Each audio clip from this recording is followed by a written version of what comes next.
Hello, my brethren. I hope you're all well.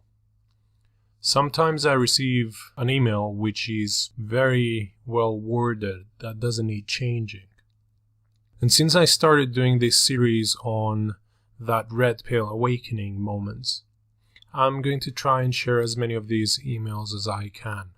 No names will be mentioned, and I will try to keep all the details that may identify the person to an absolute minimum. So here we go. Hi Nico. I watched your video on red pill moments. I thought I would share my own experience with you. Sorry about the novel. It's no problem, man. But you really got me thinking. I started feeling like something was wrong when my second wife and I decided to divorce. We had been unhappy for about 5 years.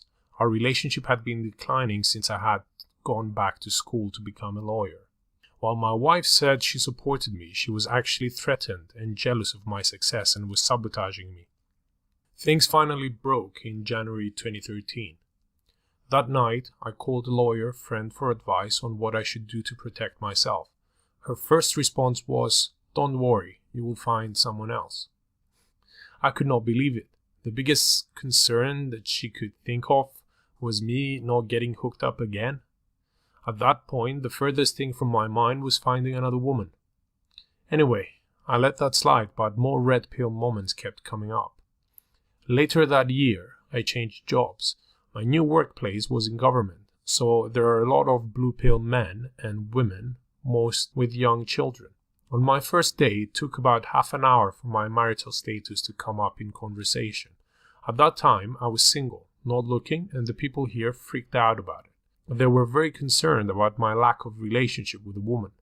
Why it was their business, I have no idea, and I simply would not talk about it. However, for 2 days straight, the topic of conversation was about how I was single and not looking. It seemed to be more than they could handle. I now know it's because society sees men who are not providing for a woman as a waste of skin. But I digress. Their incredulity did not end until I started a relationship with a woman. Once I told them I was dating someone, they all looked very relieved. Throughout, I was confused and offended. It's none of their business what my marital status was and why they disapproved of me of not having a woman in my life, especially during a divorce. I just don't know. It left me confused. Why the fuck was I being judged due to a lack of a woman? Isn't being judged this way what women complain about all the time? Even then, I knew if a woman got treated this way, it would be a human rights abuse.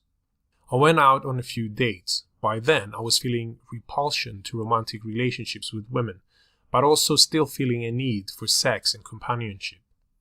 I went on dates with 4 women. In short, they were awful.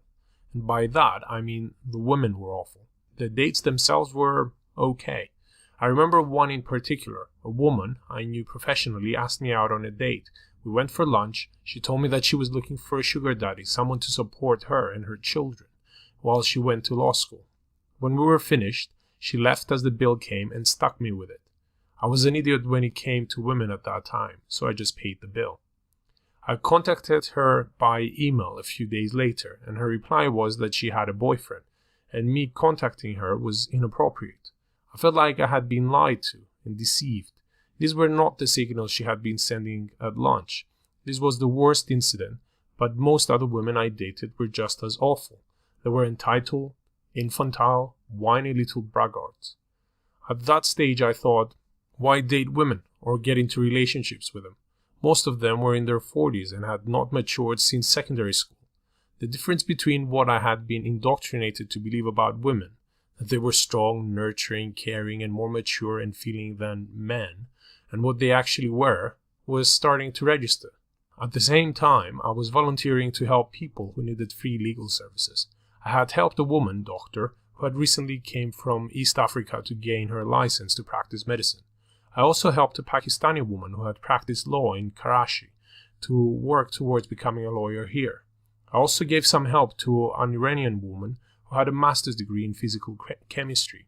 These women were nothing like the women in my country. They had all left their home countries due to poor living conditions, war, or religious oppression. And in spite of all this, they had gone to school and were successful professionals in those circumstances. They had husbands, families, and young children. They had left their extended families back home, often in circumstances where their lives were in danger or threatened. These women had gone through hell, took years of preparation and red tape to immigrate here, and were homesick and missed their families a lot. Yet here they were, asking me for help, determined to make a life here. And unlike women from my country, there was no sexual agenda. Whenever I helped local women, they would always dress up in their revealing clothes with their hair and makeup done, almost like they were trying to snag a lawyer and get free legal advice at the same time. But women from other countries did no such thing. They simply said, "Please, I need help." No manipulation and no other agenda. The strength, intelligence and maturity of these women was inspiring. It was the first time I had ever seen this. The women in my Western first world country do not even come close. I started thinking that I would never date women from my own country. They were not strong, smart, caring and determined like these women. Western women were all just like children. I could see nothing redeeming in them, and it seemed all they wanted with me was my time and my money. And indeed, if I was not doing that, people treated me like a freak. Why should I waste my time with women? What's in it for me? At this point, I was still not sure about these issues. I did not feel I could discuss these things because, well, I just could not believe what the reality of women actually was. I was stunned by the scale of the deception. I had become involved in the atheist community on YouTube. I ran into The Amazing Atheist, and his videos against feminism spoke to me. From there, I discovered Sandman. Watching his videos and reading the comments, I felt so much relief. I was not the only one who saw the state of women and relations between the sexes as just broken beyond belief. I branched out to GWW, Stardust, Barbar, and Spetsnaz. It took a bit, but I also opened up in my comments and put my opinions out there. I went from feeling like I was crazy to finding a community of men who understand where I'm coming from. I felt accepted. I felt like MGTOW is a community that is needed. These days, men have no safe places left to go. They cannot honestly discuss women anywhere without being labeled misogynist. Men are bombarded with messages that they're latent rapists, unconscious oppressors of women, are filled with toxic masculinity, and everything about their male identity is something horrible that needs to be cured. Most male spaces are gone.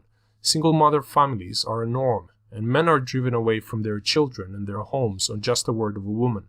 Boys and men need other men to teach them how to feel, how to be strong, how to be aggressive, how to be caring, how to be inquisitive, and to also learn appropriate limits in using these skills.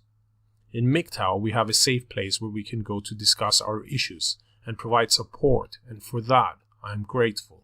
I'm also grateful because I think boys are taught at an early age to not use critical thinking. Listen and believe has long been the order of the day. In MGTOW, I feel like I am safe to say what I want, but that my fellow men will question what I say and force me to think critically. This will lead to expansion on my mind, knowledge, and principles. There is nowhere else for a lot of boys and men to get this kind of support.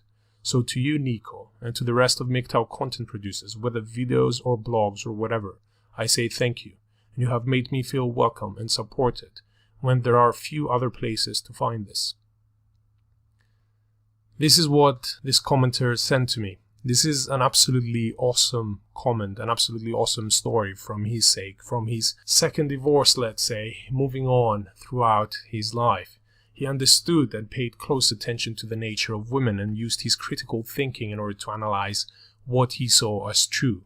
Eventually, through research, he landed to MGTOW and he found brothers where he could discuss his opinions and could find people that would accept him for his point of view. I'm glad when I receive stories like this because I see people moving from difficulties into a point where they feel almost safe. And this is the point of MGTOW. This is the point of the YouTube spaces. We want to create a male space where everyone feels welcome to make their comments, to say their piece, and then to be accepted. Every comment, every thought process that goes in another man's mind that is shared in this safe space is actually increasing our collective knowledge. I personally try to read every single message, and I'm not as good as I used to be, but I do try to keep ahead of the curve. And I like it. A lot of the times when I see you guys making comments, you're giving me ideas in order to create new videos, and you're giving me the thinking blocks that I need to make my observations and to come up to my conclusions. Other times we disagree on a lot of things, and a lot of the times we had quite big disagreements on the videos. But I'm happy with that. I mean, this is how things should be. And this is how things should be in every MGTOW channel out there. There is this freedom of every single man to express himself and to say his piece. And everyone needs to know that this way of sharing your experiences and sharing information with us all, you're actually adding to our collective knowledge. And it takes a long time to come up with all this knowledge when you're doing the research on your own.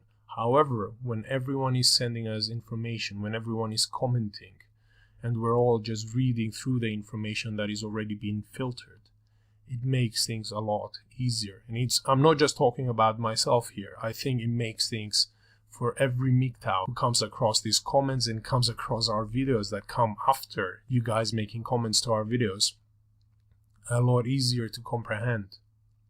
I thank you guys for coming to this space, and I thank you guys for making these comments, and I really thank you all for trusting me and sharing these stories with me. As for you, my dear friend, I'm happy that your journey brought you here. I'm happy that you're now feeling comfortable and you're feeling welcome. I'm happy that the message that I want to put out, that of brotherhood, is something that sounds like is accepting inside of you. We will return, hopefully in a couple of days, with another story from a Red Pill Awakening. I think we all need to know what's happening to men out there, and I think we all need to pay attention. I know we're few, but we're strong. And where we're strong is in helping other men. We're not just here just to listen. We're not here just to sit back and not do anything. We're here to participate, and we're here to help. Thank you very much for listening. This was Nico Chosky talking about all things man. Please like, share, and of course subscribe for more updates.